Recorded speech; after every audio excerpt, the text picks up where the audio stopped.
saludarles a todos en esta mañana. Que el Señor les bendiga. Estoy especialmente agradecido por... mientras venía de camino aquí esta mañana, estaba pensando en todos los equipos que hacen posible que todo esto pueda suceder los domingos por la mañana. El equipo de oración, el equipo audiovisual, el equipo de servidores, todas las personas asociadas con hospitalidad. Toda la gente que se me ha olvidado, muchas gracias. Que Dios les bendiga a todos los que llegan con un corazón agotado y quebrantado. Crosspoint Español abre sus puertas de par en par. Le damos la bienvenida a nuestra iglesia, donde nuestra misión es apuntar nuestra comunidad hacia Jesús. Le damos la bienvenida en nuestro primer domingo de mayo. ¿Ya llovió en mayo? Bueno, yo no sé quién es, no sé si la superstición es puertorriqueña nada más, que se supone que si te mojas en el primer aguacero de mayo te quedas joven. Obviamente yo no, se me pasó. Pero bueno, quienes desean recibir la palabra que el Señor tiene para nosotros en esta mañana, qué bueno. Entonces les voy a pedir que busquen en sus Biblias en Génesis 22. Génesis 22. Este capítulo es bastante extenso, así que en vez de tener una lectura congregacional, vamos a ir leyendo el capítulo a la par con la exposición. Estamos continuando nuestra serie Pacto, Promesa y Pueblo, en una serie basada en la vida del patriarca que nosotros conocemos como Abraham. Y este libro de Génesis que estamos a punto de leer comienza con una frase muy importante. ¿Cuál es la primera frase del libro de Génesis? En el principio creó Dios los cielos y la tierra. Pues al final de su creación, Dios contempla todo lo que había hecho y Él declara que su creación era buena. Pero trágicamente llegamos a Génesis 3. El pecado entra en el mundo, culpa de nosotros. Si hubiéramos estado en los zapatos de Adán y Eva, habríamos hecho por lo menos lo mismo, peor. El pecado entra en el mundo y como consecuencia,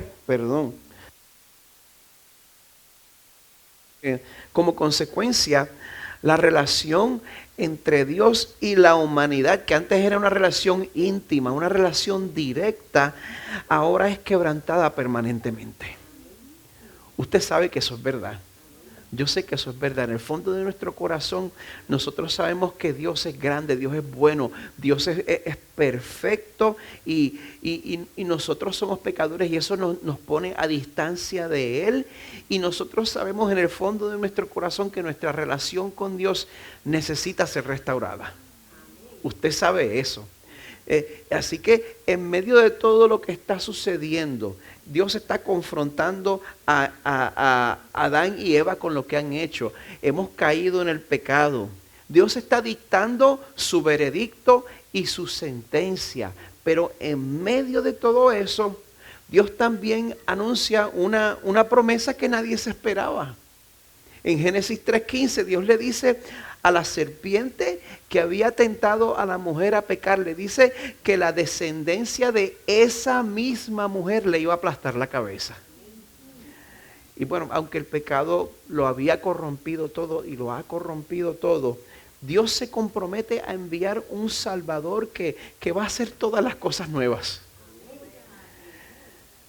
Pero seguimos leyendo Génesis. A medida que avanza la narrativa de Génesis, vemos que desde Caín y Abel hasta Noé, el arca, el diluvio y hasta la torre de Babel, la humanidad sigue demostrando su corrupción. La humanidad sigue rebelándose en contra de su creador.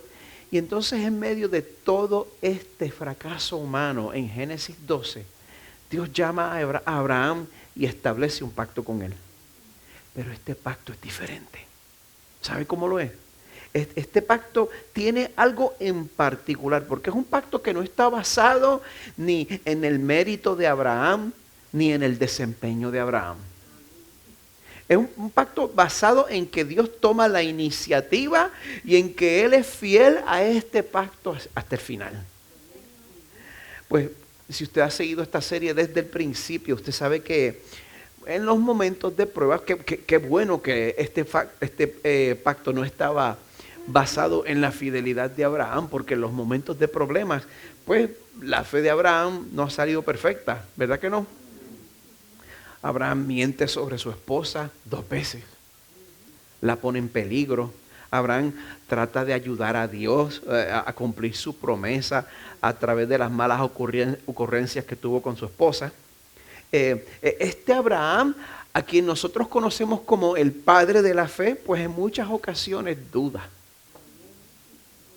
Sin embargo, Dios reafirma sus promesas y bueno, ya hace 2 semanas cuando predicó Héctor, podemos dar gracias a Dios por Héctor.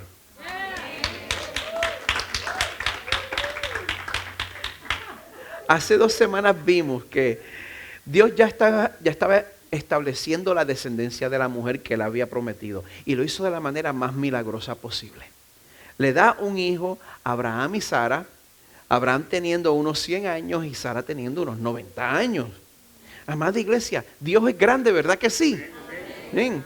Ahora bien, como dice el coro que yo aprendí en mi juventud, alabar a Dios cuando las cosas te salen bien. Qué bueno es. Así es un guame, ¿verdad? Pero, perdón, me puse puertorriqueño. Así es fácil. Es un guame. Pero en el pasaje que nos toca cubrir hoy, Dios nos va a mostrar lo que es confiar en Él cuando la vida no hace sentido. Así que pueden orar conmigo. Señor, en esta mañana, cuando yo veo el pasaje que me toca predicar, yo me doy cuenta de mi debilidad. Verdaderamente, Señor, yo no estoy calificado para presentar esto de una manera correcta, Señor. Yo te necesito a ti. Necesito tu Espíritu Santo para que, Señor, lo que yo diga de ti esté en completo alineamiento con tu carácter perfecto. Para que tú recibas la gloria y para que tu pueblo sea edificado, Señor. Eso solo es posible a través del poder de tu Espíritu, Señor. Pedimos que nos llenes a todos del poder de tu Espíritu Santo, Señor, para que yo pueda proclamar tu grandeza y para que tu pueblo pueda recibir lo que tú tienes para ellos a través de esta palabra, Señor. Ayúdanos, Señor, a ver lo que tu Espíritu tiene para nosotros en esta mañana. Y te damos gracias, Señor, porque yo no tengo que tratar de convencerte de eso. Tú quieres bendecirnos de esa manera. Porque tú nos amas, Señor, de la misma manera en que amas a Jesús nuestro Salvador, en cuyo nombre pedimos estas cosas. Amén. En el verano del año 2012, mi esposa, mis hijos y yo, los 6, íbamos en una fila de un avión de JetBlue de camino a Puerto Rico. Pues como a mitad de vuelo, yo no recuerdo exactamente lo que estaba haciendo en ese momento. Me imagino que estaría en ayuno, oración y lectura de la palabra. Ustedes saben que yo soy bien santo. Lo más posible es que estuviera jugando con mi teléfono. No recuerdo bien. Lo que sí recuerdo perfectamente es que todos experimentamos el peor episodio de turbulencia que hemos tenido en nuestras vidas. Recuerdo que los tripulantes de cabina pues estaban caminando por el pasillo repartiendo la comida y entonces el avión se sacude por primera vez y da una bajadita súbita, aunque no tan mala. Pero fue en la segunda sacudida que de momento el avión se va en una picada inesperada y prolongada como si se estuviera estrellando. Y durante esa bajada, pues la aeromoza al lado mío rebotó al techo, se dio en la cabeza. La comida y la bebida pues ahora estaban regadas por todo el avión y entre los pasajeros.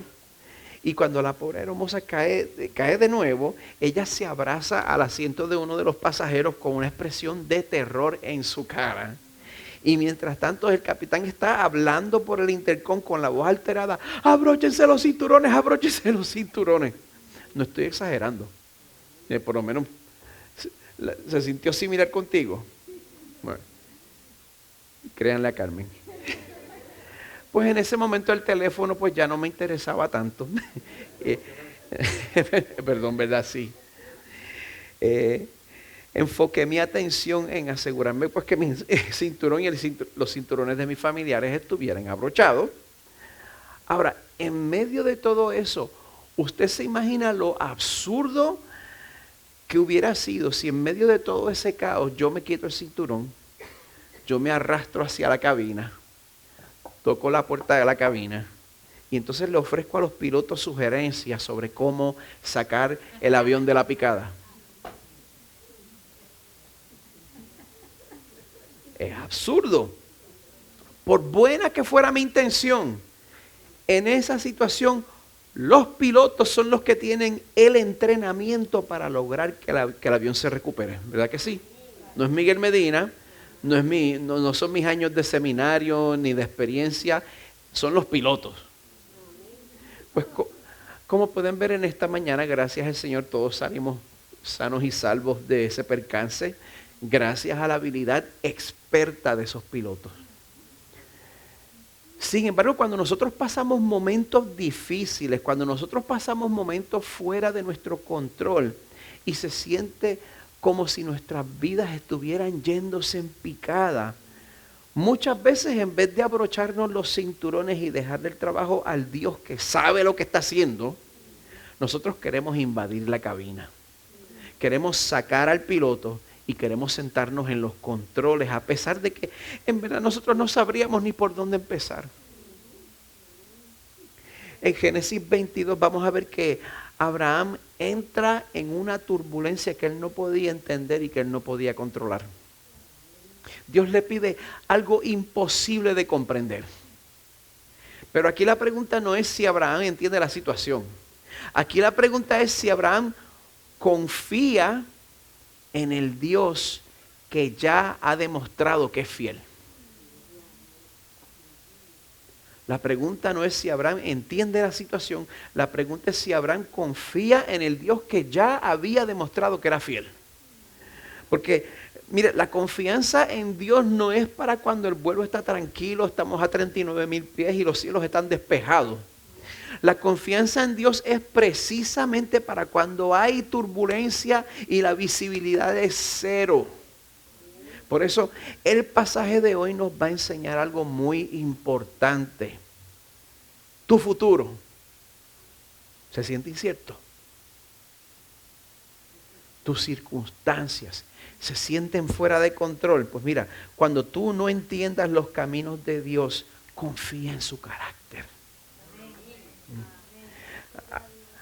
Amada iglesia, en esta mañana yo te aseguro que si tú conoces al Dios verdadero, no el que nos inventamos, si tú conoces al Dios verdadero, el Dios de la Biblia, Él te va a dar el poder que tú necesitas para darle cara a la situación más difícil que te puedas encontrar. Yo te lo aseguro. Pero antes de que nosotros podamos hacer eso, ¿sabes qué va a ser necesario? Otra canción vieja, la del alfarero. Va a ser necesario que Él rompa mi vida y la haga de nuevo, ¿verdad que sí? Porque mire, todos y cada uno de nosotros, desde la persona mayor hasta el bebé más chiquito aquí, todos y cada uno de nosotros hemos nacido con un problema. Por cristiano que te cante o por secular que te cante, todos somos adoradores de algo o de alguien. Y el problema es que todos tenemos algo en nuestras vidas, algo aparte de Dios. Tenemos algo que nos hace sentir vivos, ¿verdad que sí? Hay algo que nos da un sentido de significado en este mundo. Tenemos algo que nosotros atesoramos con tanta intensidad que uno solo pensar en perder eso nos llena de terror. Usted tiene algo que cae en esa categoría. Algo que usted ama, algo que usted atesora, algo que si usted piensa, se imagina en su vida habiendo perdido eso, la vida pierde sentido y usted no quiere vivir más. Si usted tuviera que vivir sin eso, se le quitarían los deseos de vivir. Algunos de ustedes, si el Señor les quita eso, eso sería una amenaza para su fe. Una amenaza para mi fe. Sí. Porque entonces ahí uno encuentra a la gente diciendo, bueno, si Dios es bueno, ¿por qué Él me pide que le entregue eso que tanto me completa a mí? ¿Por qué Dios me pediría que le entregara, qué sé yo, mi estatus social, mi carrera, mi posición de autoridad, mi salud? ¿Por qué Dios me pediría que yo le entregara mi independencia? Mi novio, mi novia, mi esposo, mi esposa, mis hijos, mis hijas. ¿Qué tipo de Dios desconcertante es este Dios de la Biblia?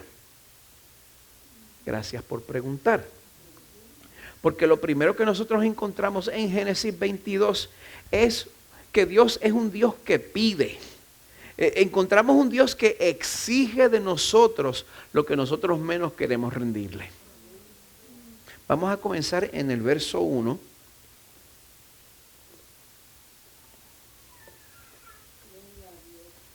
Aconteció que después de estas cosas, Dios probó a Abraham. Y le dijo, Abraham. Y él respondió, aquí estoy. El autor de Génesis, ¿quién es el autor de Génesis? Moisés. Él quiere que nosotros sepamos cuál es el propósito de Dios con lo que está haciendo aquí. Esto es una prueba que iba a resultar en que Abraham conociera mejor su propio corazón. Continúo leyendo. Y Dios dijo, toma ahora, ¿a quién? A tu hijo, tu único. En este punto, pues Ismael ya había salido de su vida, ¿se acuerdan, verdad? No tenía esa segunda opción. Tu hijo, tu único, a quien amas, a Isaac. Ya a Abraham no le quedaban otras opciones. Dios exige que expulse a Ismael y le dice que no, es en Isaac que tu descendencia va a ser bendita. Es en Isaac. Y cada descripción de Isaac aquí es como una puñalada al corazón. Tu hijo, tu único hijo, a quien amas. Eso es una puñalada al corazón porque en el resto del verso Dios le dice, ve a la tierra de Moría y ofrécelo allí en holocausto. Dios le pide que ofrezca a su hijo Isaac en sacrificio, en una ofrenda quemada. Y hazlo sobre uno de los montes que yo te diré. Esto como, ¿no le recuerdas esto el primer llamado de Abraham? Tiene similitudes. Abraham recibe este llamado en Génesis 12:1. Vete de tu tierra, de entre tus parientes y de la casa de tu padre a la tierra que yo te mostraré. Y entonces ahora el Señor le dice, toma a tu hijo, tu único, a quien amas, a Isaac, ve a la tierra de Moría, ofrécelo allí en holocausto sobre uno de los montes que yo te diré.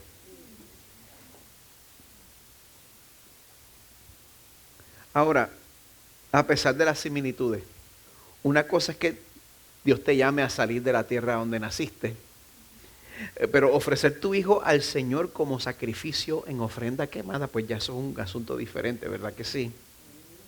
¿Qué cree usted de lo que Dios le acaba de pedir a Abraham? Bueno, no es que nuestra opinión cuente mucho, pero yo creo que al Moisés escribir esto, él desea que nosotros reaccionemos. Y yo creo que aunque en esa cultura antigua el ofrecer holocausto, pues eso es algo que no es tan, era parte de su experiencia, en diferencia a nosotros. Sin embargo, yo creo que la intención de Moisés es que nosotros pausemos aquí y nos demos cuenta, espérate, el Señor nunca ha pedido eso antes.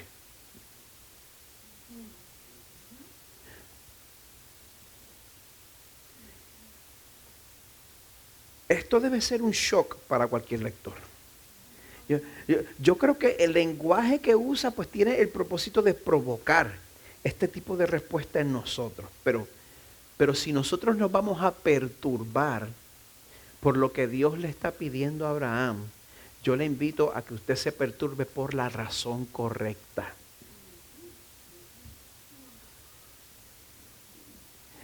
Porque mire, la razón incorrecta para uno escandalizarse con esto es uno creer que Dios no tiene el derecho de exigir de nuestras vidas.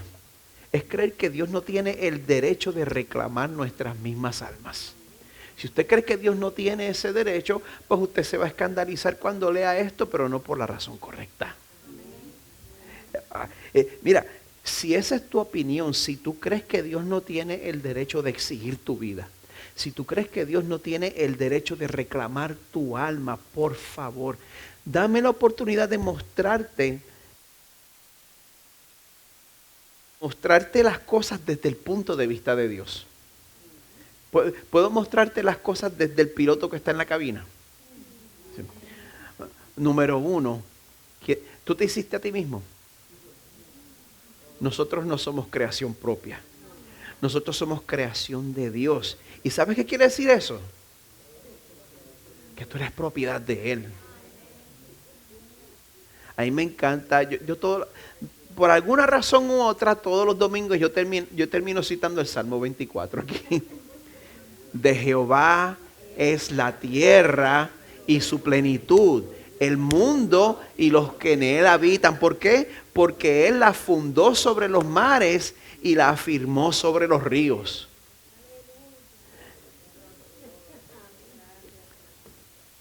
Entonces Dios también afirma en Ezequiel 18, todas las almas son mías. Tanto el alma del Padre como el alma del Hijo. Mías son. El alma que peque, esa morirá. ¿Quién de ustedes no ha pecado todavía? El que levante la mano ha pecado por mentiroso.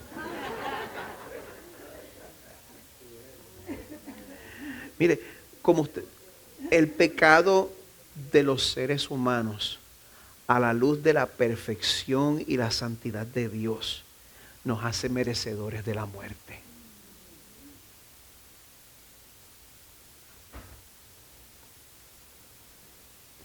Romanos 4. Por tanto, tal como el pecado entró en el mundo por medio de un hombre, y por medio del pecado la muerte, así también la muerte se extendió a todos los hombres, porque todos pecaron. Y esto quiere decir que la verdadera pregunta no es ¿por qué exige Dios la vida de Isaac? La verdadera pregunta es, bueno, ¿por qué Dios ya no nos ha juzgado a todos? Esa es la verdadera pregunta. Bueno, la respuesta está en Lamentaciones 3, que es el pasaje que nosotros estamos utilizando como nuestra bendición pastoral durante este tiempo. Pero voy a citar de la manera en que lo pone la Reina Valera del 60, Lamentaciones 3. Por la misericordia de Jehová no hemos sido consumidos, porque nunca decayeron sus misericordias. Nuevas son cada mañana. Grande es tu fidelidad. Esa es la razón por la cual el Señor es misericordioso y recibimos su gracia tan consistentemente que cuando damos un vistacito a su santidad y su justicia, nos aterra. Pero Él tiene el derecho de actuar de acuerdo a eso. De hecho, mire, voy a tomarlos por la mano simbólicamente. Pueden tomar mi mano simbólicamente mientras les digo esto. Si tú lees esto y tú crees que Dios es injusto, eso lo que deja de ver es lo desentendido que tú estás de su situación delante de Él. Si tú lees esto y tú crees que Dios es injusto, significa que estás completamente desentendido de tu situación delante de Él. ¡Despierta!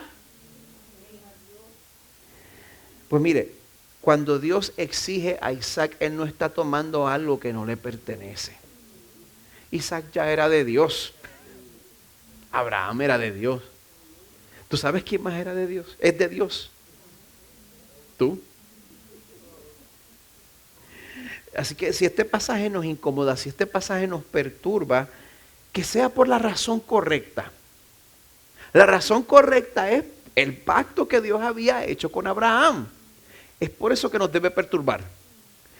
Dios mismo había prometido que el cumplimiento de sus promesas iba a venir a través de... Se me durmieron.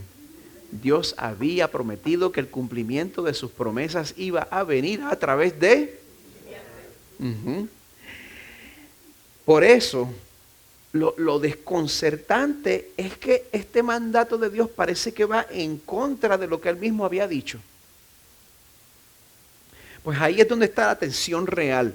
¿Cómo puede Dios cumplir su palabra si está pidiendo a Isaac como ofrenda? Pues en este punto, pues yo creo que, como estaba hablando Minelia esta mañana, todos nos podemos identificar con el dilema de Abraham.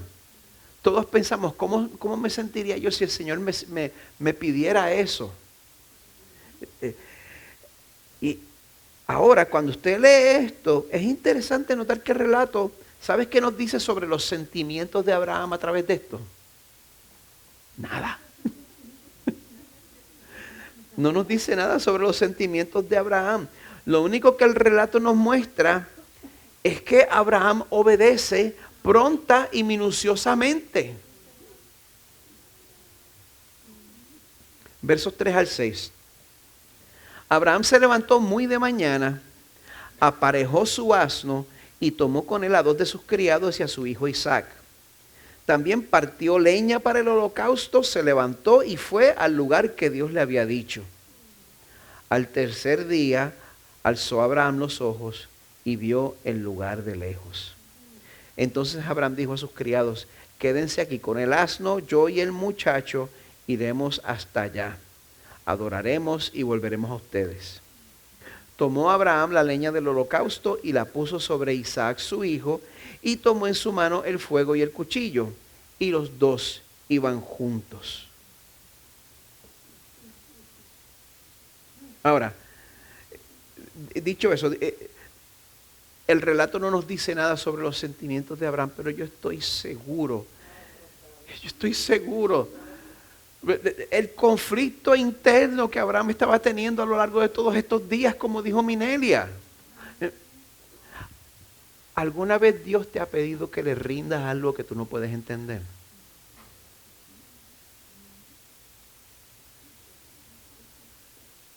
¿Te lo ha pedido el Señor alguna vez? Que le rindas algo que tú no puedes entender por qué te lo está pidiendo. No es fácil. Mire, Señor, si tú me quitas esto, ¿cómo voy a poder seguir viviendo? Tú me vas a convertir a mí en un amargado. Si tú me quitas esto. Mire, yo recuerdo que durante una temporada de mi vida, Dios me pidió que le rindiera mis aspiraciones pastorales. Sin garantía de nada. Yo no lo entendía. Yo no disfruté ese tiempo. Pero ¿sabes qué? No sé si esto es de consuelo, pero Dios no siempre es fácil de entender. ¿Usted sabía eso? Por favor, yo quiero traerle la paz que viene al saber que Dios no siempre es fácil de entender. ¿Está pasando algo donde Dios se hace difícil de entender? Bienvenido al club. Bienvenido. No importa cuánta teología hayas estudiado, no importa cuán reformado seas, si conociste a Lutero y Calvino en persona o a Paul Washer, mira, van a llegar momentos en los que tú no vas a entender nada de lo que Dios está haciendo. En los que tú vas a mirar alrededor en tu vida y tú vas a decir, pero Señor, esto no me hace sentido. Van a haber tiempos en los que todas las cosas que uno ve como seguras se van a tambalear. Yo pienso en todas las personas que yo consideraba columnas de la iglesia que han abandonado la fe en estos últimos 20 años. La vida de nosotros se va a tambalear. Van a llegar tiempos donde Dios nos va a parecer distante, donde Dios nos va a parecer extraño, donde no lo vamos a reconocer. Es como si no fuera Él. Y por eso nos tenemos que hacer una pregunta importantísima. ¿Qué hay en tu vida que si lo pierdes resultaría en una crisis de fe?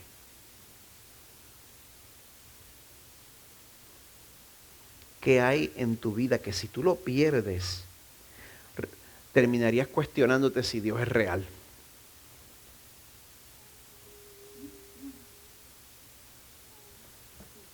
Alguna situación, algún estatus, alguna relación, alguna persona, que si pierdes eso, a esa persona, tu vida ya no va a tener sentido. Si Dios te pide eso y Dios es lo único que queda, ¿es suficiente para ti?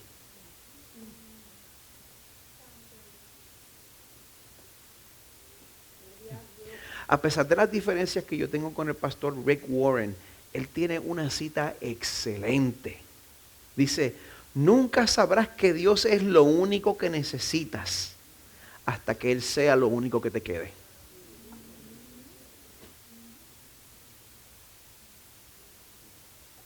Amada iglesia, nos guste o no, Dios se reserva el derecho de exigir de nosotros lo que Él quiera.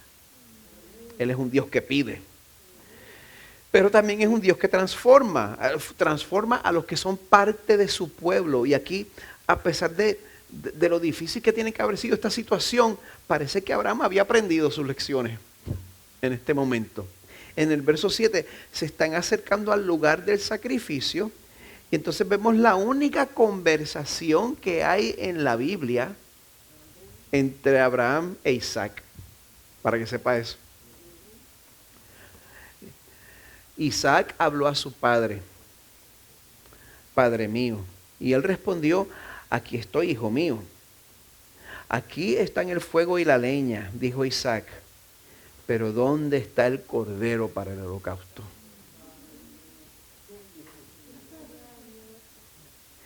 Y Abraham respondió, Dios proveerá para sí el cordero para el holocausto. Me estoy entusiasmando demasiado, es demasiado temprano. Dios proveerá para sí el cordero para el holocausto, hijo mío. Y los dos iban juntos.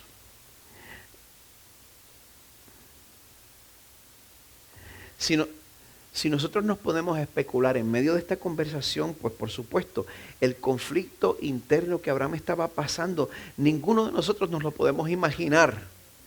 ¿Cómo pudo Abraham mantener su compostura? ¿Cómo pudo Abraham mantener su compostura en este momento?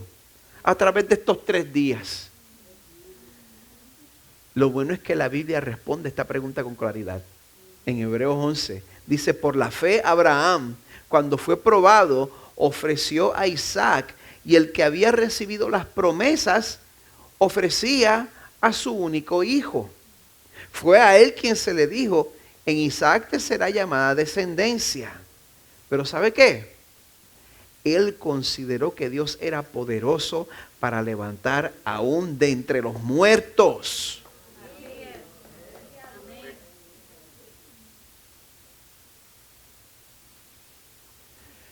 Es por eso que nosotros predicamos un Dios que es soberano sobre todo lo que ha ocurrido a lo largo de toda la historia de la creación. Un Dios 100% soberano. El único Dios que nos puede sostener a través del sufrimiento. El único Dios que puede hacer sentido de cualquier tragedia por inexplicable que sea. El único Dios que nos puede consolar a nosotros en medio de la pérdida. Es el Dios que es poderoso para levantar aún de entre los muertos. Y Abraham puso su corazón destrozado en manos de este Dios. Leemos del verso 9 en adelante. Llegaron al lugar que Dios le había dicho. Y Abraham edificó allí. De momento la acción se detiene. Y de ir como una película moderna empieza a moverse como una película de los 70. Bien lenta como El Padrino.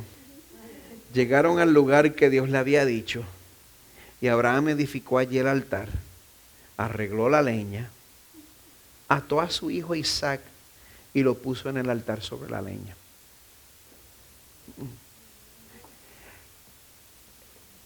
Una vez más, la Biblia no nos dice cosas en específico, pero es interesante notar que si Isaac tenía fuerza para cargar la leña, y caminar por 3 días y podía tener una conversación con Abraham en el camino, probablemente no se trataba de un niño en este punto.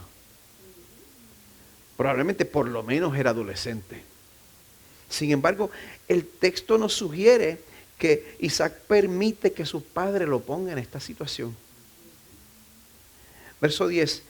Entonces Abraham extendió su mano y tomó el cuchillo para sacrificar a su hijo. ¿Cómo puede uno llevarse a ese punto? Pensando en mis 4 hijos, en el momento que cualquiera de ellos me haya enojado a mí de la peor manera posible, ese pensamiento es completamente aborrecible para mí y está fuera de mi mente. ¿Cómo puede llevarse uno?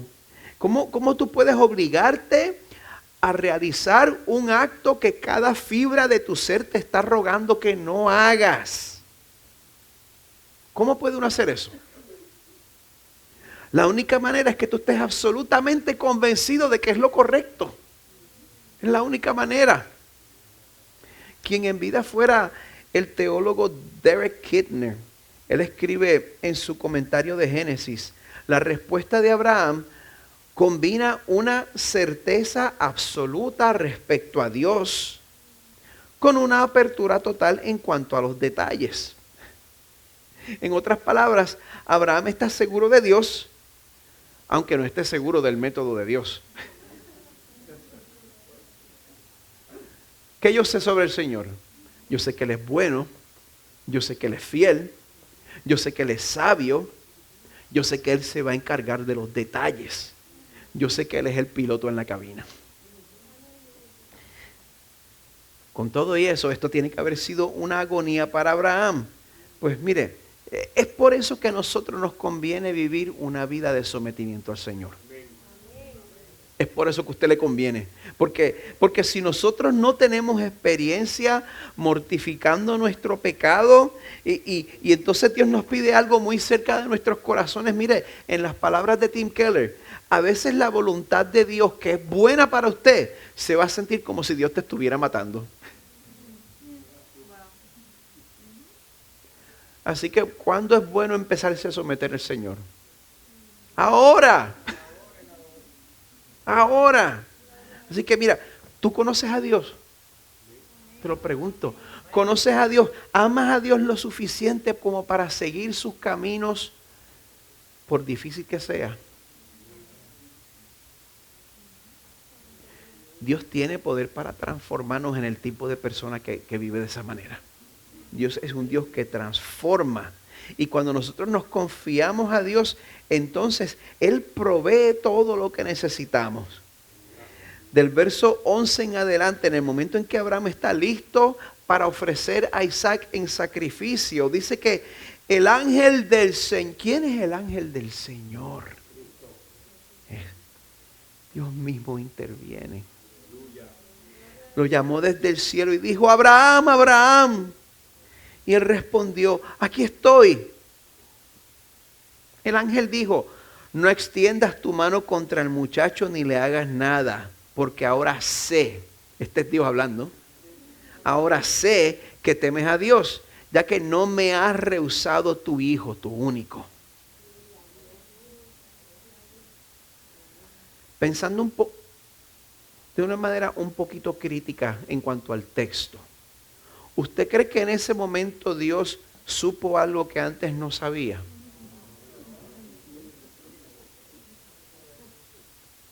Dios sabe absolutamente todo. No hay ninguna pieza de información que esté oculta al Señor. Dios siempre conoció el corazón de Abraham. Sin embargo, cuando Dios habla con nosotros, Él habla con nosotros de una manera que nosotros lo podemos entender. Él usa un lenguaje de expresión humana en el cual nosotros podemos entender lo que Él nos quiere decir. Él está diciendo a Abraham que la vida de él demuestra al mundo de una manera obvia que Dios es su mayor tesoro. Que Dios mismo te diga: estás viviendo de una manera que le estás mostrando al mundo que tú eres, que yo soy tu mayor tesoro. Qué privilegio tan grande, ¿verdad? Y cuando Dios es nuestro mayor tesoro, entonces usted sabe qué nosotros hacemos. Nosotros vivimos la vida con las manos abiertas. Vivimos la vida con las manos abiertas diciéndole al Señor, bueno, dame y toma, de acuerdo a tu sabiduría eterna. Tú decides, Señor.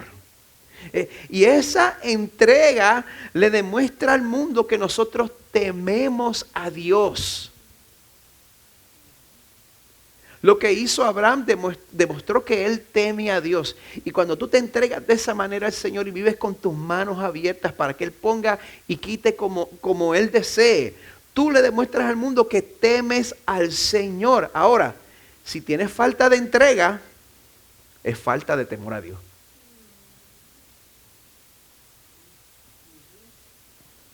Pues una de las razones para esa falta de entrega, una de las razones por las cuales nosotros pretendemos aferrarnos a las cosas que en último análisis no nos pertenecen. Una de las razones es porque nuestra visión está distorsionada. Es porque nosotros creemos, a ver cómo lo pongo, nosotros creemos que nuestra mayor necesidad es la autorrealización. A mí me enseñaron eso desde bien pequeño en la escuela en Puerto Rico.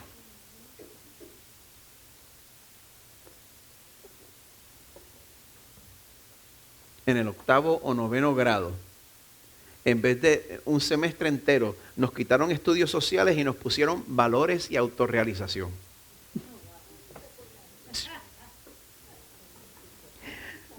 Me acuerdo del libro y todo.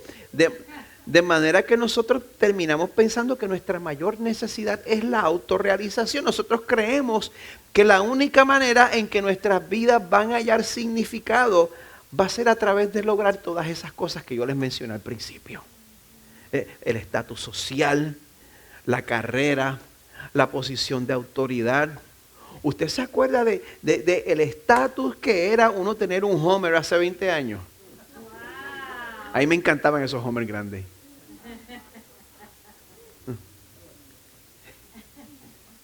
Una de las cosas que yo recuerdo de uno de mis pastores mentores es que todas esas cosas que nosotros queremos tanto, un día terminan frente a la casa esperando que la basura se lo lleve.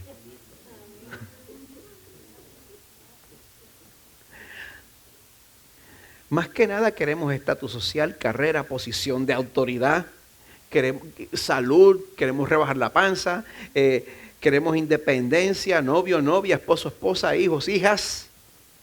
Pero nuestra verdadera necesidad es mucho más profunda. Recuerden que el pecado con el cual nosotros nacimos nos separa de un Dios santo y perfecto. Recuerde eso. Y la única manera de nosotros reconciliarnos con ese Dios santo y perfecto es a través de un sacrificio que haga expiación por nuestros pecados. Si usted no tiene eso, usted no tiene nada. Usted no tiene esperanza. Abraham sabía que el perdón de sus pecados no se iba a encontrar en proteger la vida de Isaac. Y por eso se lo cedió a Dios. Pero tan pronto lo hace, el verso 13 nos dice que Abraham alzó los ojos y miró. Y vio un carnero detrás de él, trabado por los cuernos en un matorral. Abraham fue, tomó el carnero y lo ofreció en holocausto en lugar de su hijo. Y Abraham llamó a aquel lugar con el nombre de El Señor proveerá. Como se dice hasta hoy, en el monte del Señor se proveerá. Es bien interesante que Dios le dice, vete al monte que yo te mostraré. Y es en ese monte que Dios hizo provisión.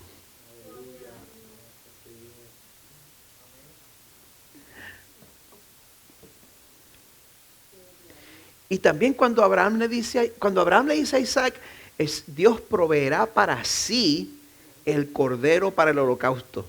Eso es lo que él creía verdaderamente. Cuando yo era chiquito, yo creía que Abraham se lo estaba diciendo para calmarlo.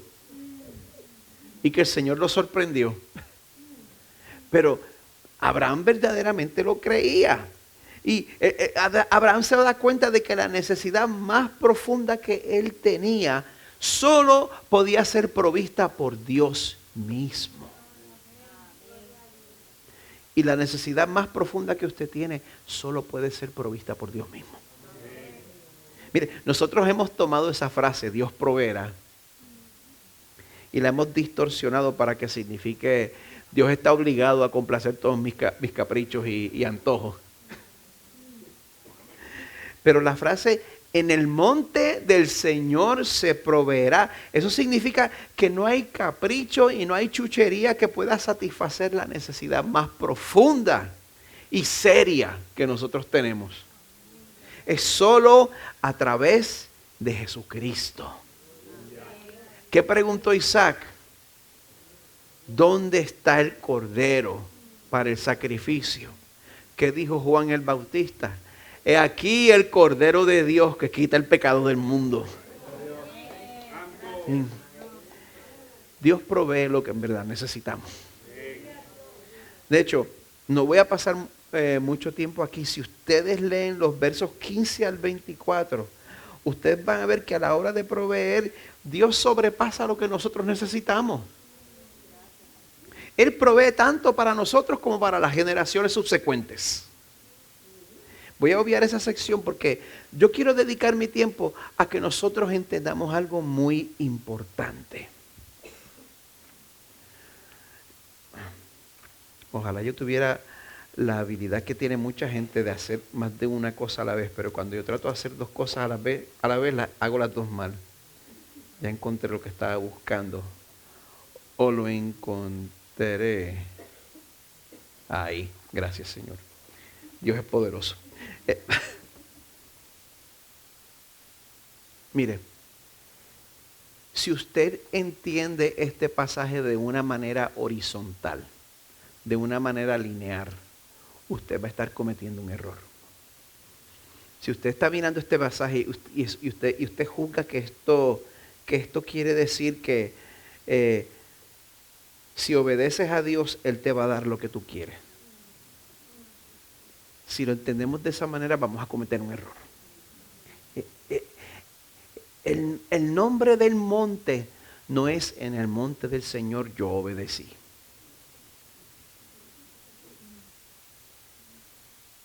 El nombre del monte es en el monte del Señor se proveerá. En ese monte, Abraham no entendía todo lo que estaba pasando, pero él confió en el Dios que conocía y allí Dios proveyó. ¿Y en qué tierra sucedió esto? Moria. Yo consulté, unos dicen Moria, unos dicen Moría, yo ni sé qué decir.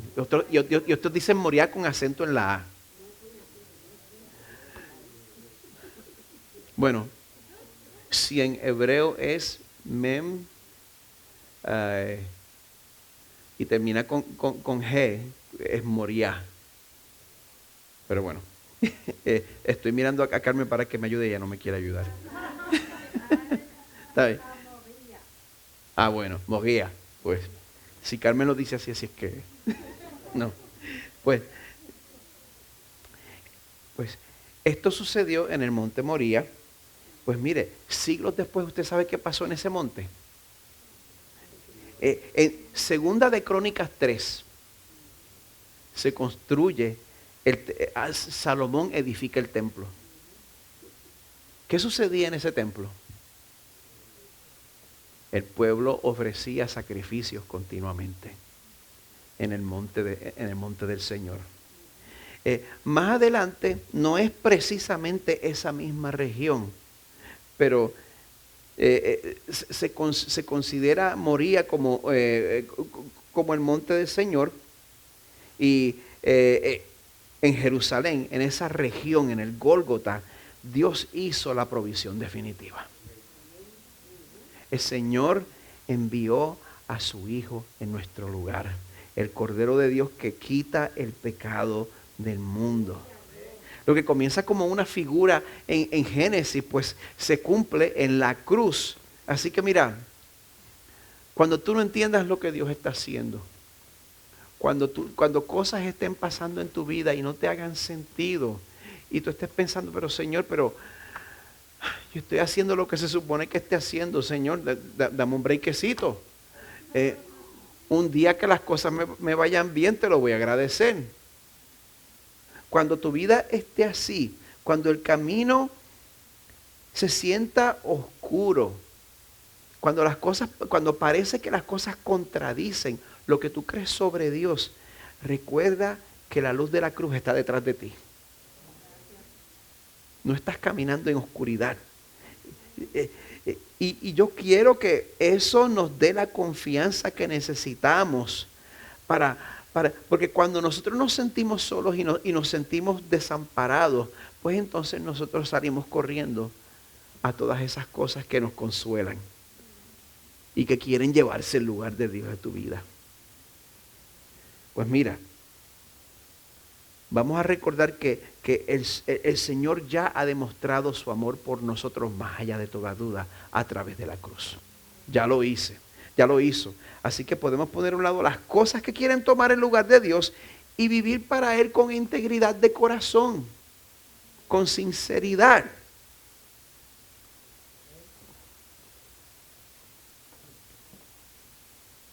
¿Qué diremos a esto? Romanos 8. Si Dios está por nosotros, ¿quién estará contra nosotros? El que no negó ni a su propio Hijo. Lo que Dios no exigió de Abraham, Él mismo lo hizo. El que no negó ni a su propio Hijo, sino que lo entregó por todos nosotros. Por este grupito aquí, por Crosspoint Español, Dios entregó su Hijo. El único ser humano que nunca pecó y vivió en perfecta obediencia. El único cordero aceptable delante del Señor. El Señor lo envió por ti. Por ti. Si el que no negó a su propio Hijo, sino que lo entregó por todos nosotros, ¿cómo no nos dará también junto con Él todas las cosas? No me malinterpreten en todas las cosas. Eso no quiere decir que el Señor está obligado a complacer todos tus caprichos. Pero eso quiere decir que todo lo que tú necesitas, Dios lo va a proveer.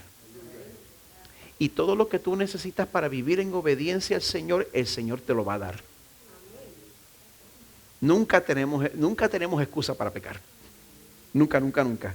Él nos ha dado junto con Él todas las cosas. Así que, amada iglesia, que nosotros encontremos nuestra satisfacción en el que demostró su amor por nosotros más allá de toda duda. Dios nos hace, quiero cerrar con este llamado que el Señor nos hace en esta mañana en el Salmo 81. Oye, pueblo mío, y te amonestaré. Oh Israel, si tú me oyeras, no haya en ti Dios ajeno. No haya en ti nada más que quiera quitarme del trono de tu corazón. No haya en ti hijo preferido, novio, novia, carrera, cuenta de banco. No haya en ti Dios ajeno, ni adores a Dios extranjero. Quizás nosotros no estamos adorando los dioses de los amonitas, pero hay tantas cosas que están compitiendo por el lugar del Señor en nuestros corazones, ¿verdad que sí? Eso es un Dios extranjero. No haya en ti Dios ajeno, ni adores a Dios extranjero. Yo, el Señor, soy tu Dios que te saqué de la tierra de Egipto. Abre bien tu boca y la llenaré. El equipo de adoración puede pasar al frente y tomar sus lugares. Señor, solo tú satisfaces. Solo tú llenas de bien nuestra boca, de modo que nos rejuvenezcamos como el águila. Te pedimos, Señor, en este momento que tú fortalezcas nuestra fe para que esperemos en ti, porque tú no nos vas a abandonar. Señor, tú no negaste a tu propio Hijo. Lo enviaste a morir por todos nosotros, Señor. Ayúdanos, Padre, a creer en el fondo de nuestro corazón que junto con Él tú nos vas a dar todo lo que nosotros necesitamos, Señor. Te rogamos, Padre Celestial, una vez más, fortalece nuestra fe y ayúdanos, Señor, a regularmente reconocer las cosas que quieren tomar tu lugar para mortificarlas y echarlas a un lado, Señor. Tantas veces venimos a donde ti, tantas veces, Señor, confesamos pecado. Y confesamos el pecado y en el fondo de nuestro corazón no hay una intención de abandonarlo. Por falta de fe, Señor, porque nosotros creemos que nuestro pecado es más fuerte que tu espíritu. Perdónanos, Señor. Ayúdanos, Padre, transfórmanos, Padre Celestial. Cambia nuestros afectos, cambia nuestros deseos, Señor. Enséñanos a tener apetito por ti. Ayúdanos, Señor, a abrir nuestra boca para que tú la llenes. En el nombre de Jesús. Amén. Amén. En este momento vamos a preparar nuestros corazones para responder a esta palabra participando en la mesa del Señor.